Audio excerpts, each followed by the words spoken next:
Bumili nga ako kahapon, tapos, versteckt. Itinago mo? Hindi ako nagtago, si Liam pa ako. Bakit? Para daw hindi ubusin ng daga. Ah! Tinago niya. Hindi ko pa alam kung saan niya tinago. Ah, okay. Para daw may para sa kapag kay mama. Oo. Para hindi ubusin ng daga.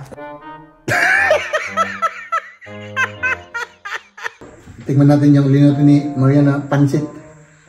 Soup sana yan, pero naging pansit. Nililigawan ulit kita. Hindi na. Bakit?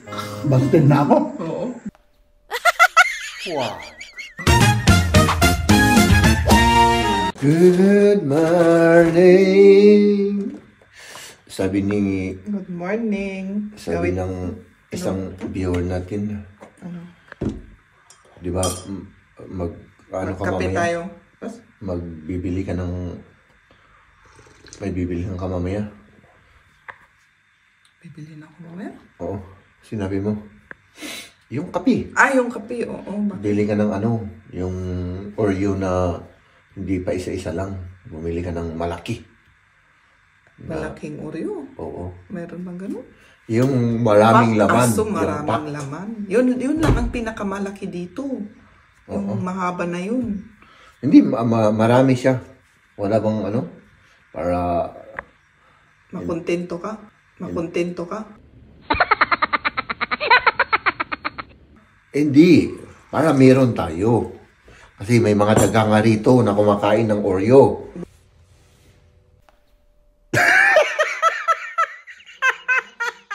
Bumili nga ako kahapon, tapos, versteckt. Itinago mo? Hindi ako nagtago, si Liam pa ako. Bakit? Para daw hindi ubusin ng daga. Ah!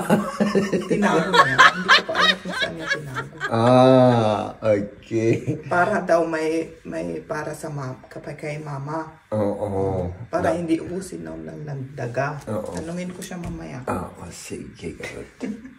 Hindi na ako gagawa ng ano, mga kaibigan, nakalimutan ko kahapon na kainin yung baon ko. Baon lang sa...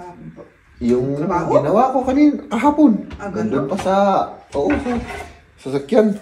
So, magkakapi-kapi lang muna tayo mga kaibigan. No? As usual, siyempre si Maria ay ano. Gawa ako ng baon at mag-breakfast. At mag-breakfast pa, okay.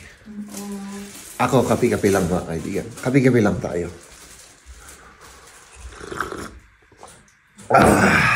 Oh my goodness mga kaibigan. Tignan nyo naman. Ay nako. Tignan nyo naman ng weather natin for today. Ay nako. Sino ba naman mga kaibigan ng hindi gaganda ang mood dyan? No? Kung ganito araw-araw sana all.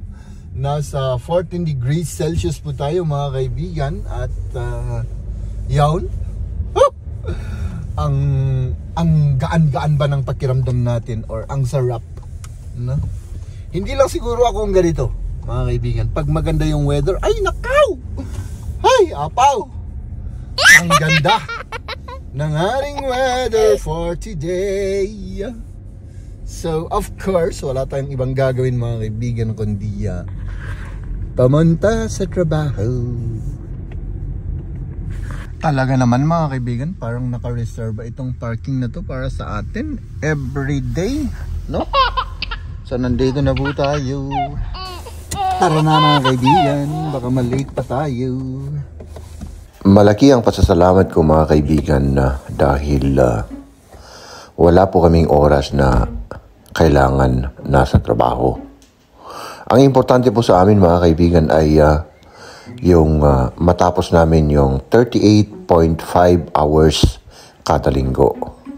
So ang kagandahan dito mga kaibigan, ako na po yung parang nagpaplano kung ilang oras ako magtatrabaho sa isang araw. At syempre nakadepende yan kung gaano karami yung aming trabaho o kaya gaano po kami kabisi sa trabaho. At syempre nakatulong rin yan mga kaibigan dahil paminsan-minsan naiahatid ko yung aming anak na si Liam. Siyempre, malaking tulong na yun kay Mrs. No?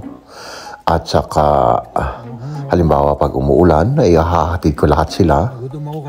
So, yun ang malaking pasasalamat o kaya yung malaking bentahe ko sa aking trabaho, mga kaibigan.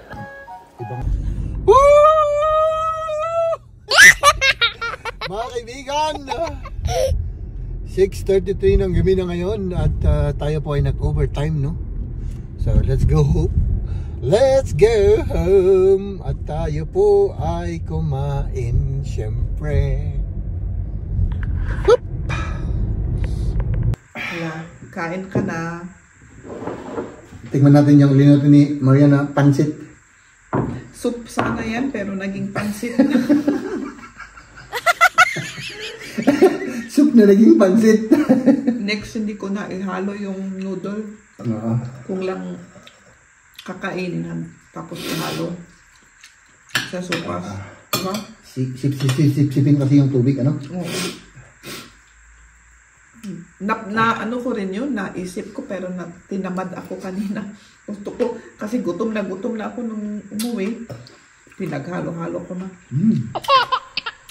Gito na? Oo. Oo. Ang sarap. Eh? Si Liam gusto rin niya. Ba? Liligawan ulit kita? Hindi na. Bakit? Busted na ako? Oo.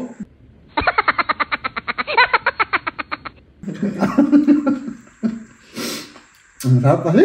Busted. Ang tagal hindi ko na ano yung word na yan. Oo, busted. Ano? Narinig. So, hindi pa ako busted. Ang sarap mo kasing magluto. Liligawan kita pangalawang beses. Kung ganito kasarap ang luto, ay nako, mga kaibigan. Ay, apo.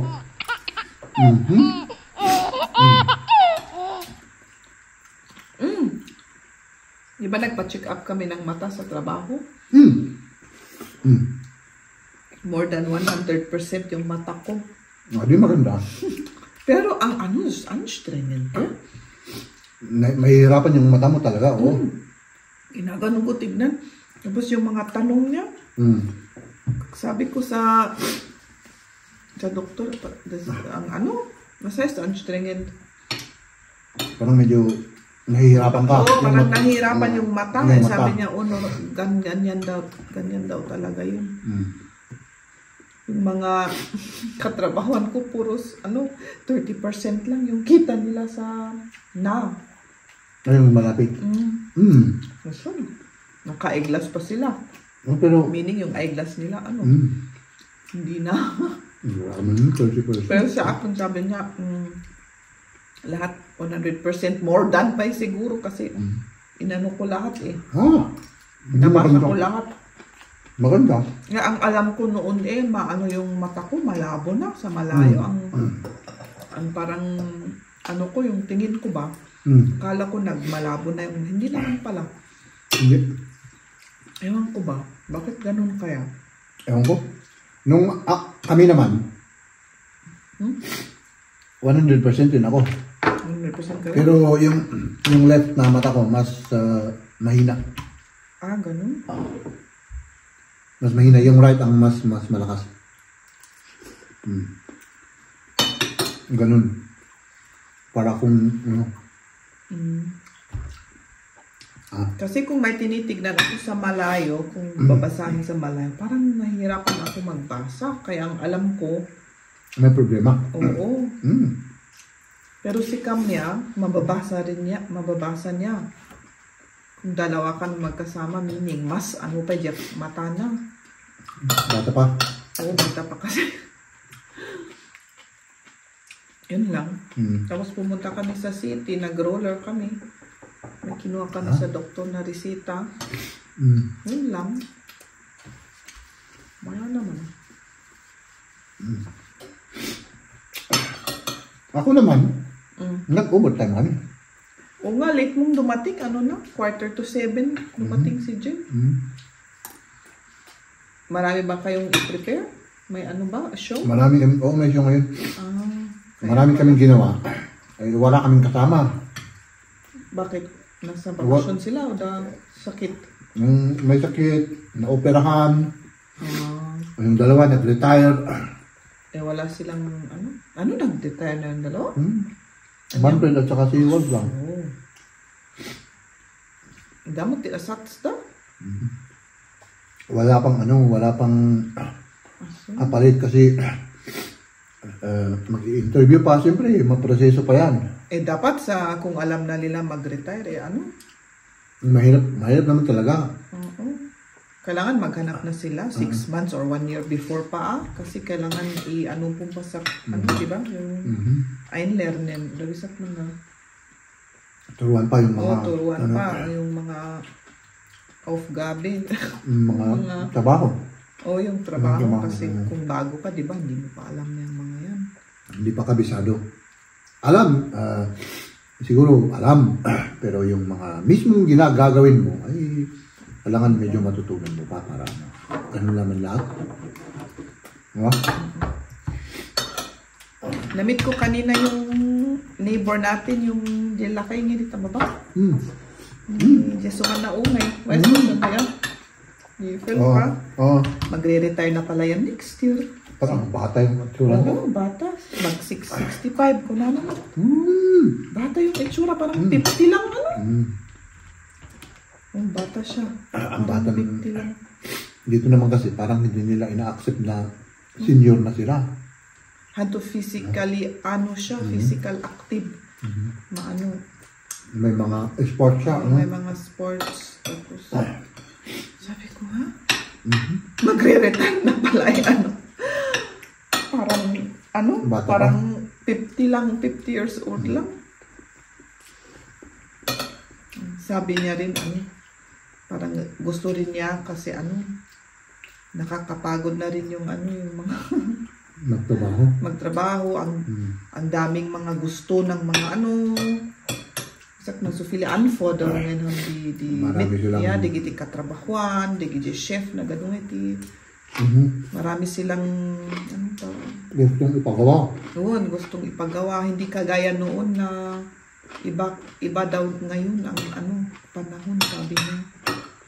Kaya parang mabilis ka mapagod daw, sabi niya. Kaya gusto rin niya na tama na, parang ganun. Ngayon kasi, force mabilisan. Kung mas mabilis ka, oo. Mas maraming income yung kumpanya. Tapos ang daming mga bago, kung sa software man, or sa mga digi-digi sets, anong tawag doon? Yung mga rules, yung mga law, kailangan... Yung mga batas, mga batas, palaging nagpapalit yan dito. Kailangan always up to date ka, di ba? Yung mga kaya nakakapagod. Gano'n naman talaga? Ay, naku.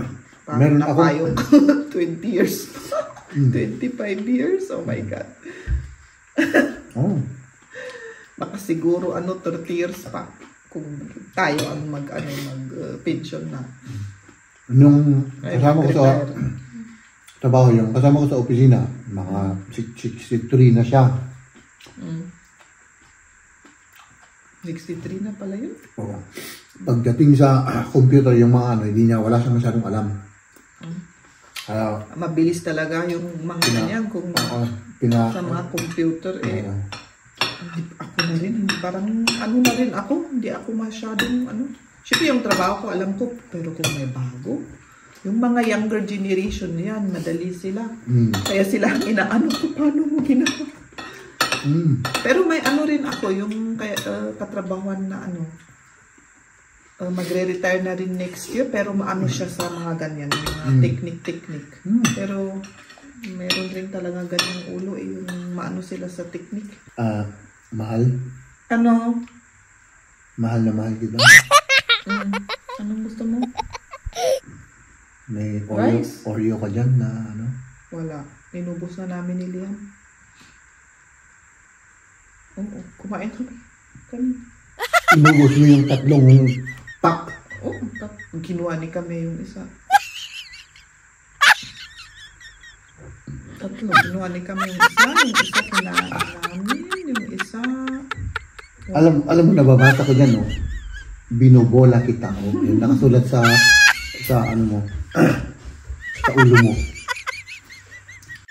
Ladies and gentlemen.